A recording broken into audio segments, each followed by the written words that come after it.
saya nak kongsikan satu perspektif yang mungkin ramai boleh relate daripada Ariel Pilus. Dia ada bercakap tentang bagaimana dunia sekarang dah berubah, terutama bila melibatkan cara seseorang dikenali. Menurut Ariel, hari ini semuanya jadi lebih mudah. Cukup ada telefon, internet dan satu video yang kena dengan masa. Dari situ nama boleh naik dalam sekelip mata.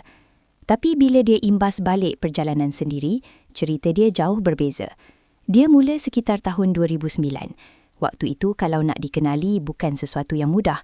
Kena pergi uji bakat berkali-kali, ditolak depan mata, buat persembahan walaupun tak ramai yang ambil peduli. Itu realiti yang dia lalui. Berbanding sekarang, kalau satu video tak menjadi, boleh padam saja. Cuba lagi, edit lagi, sampai nampak sempurna. Dari situ, Ariel akui pernah terdetik rasa macam tak adil bila tengok ada yang naik terlalu cepat tanpa perlu lalui semua fasa yang dia pernah hadap dulu. Tapi lama-kelamaan, cara dia melihat semua itu berubah.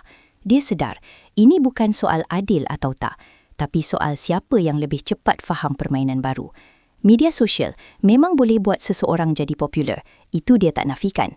Malah dia sendiri mengakui ramai bakat baru yang memang berbakat. Cuma satu perkara yang dia tekankan, jangan keliru antara viral dan nilai.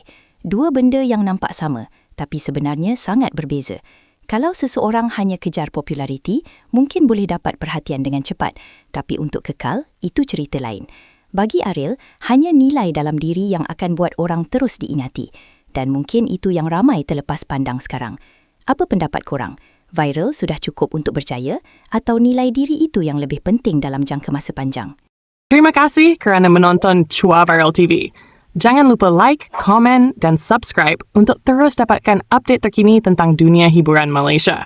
Jumpa lagi di video seterusnya. Stay tuned untuk lebih banyak kisah sensasi.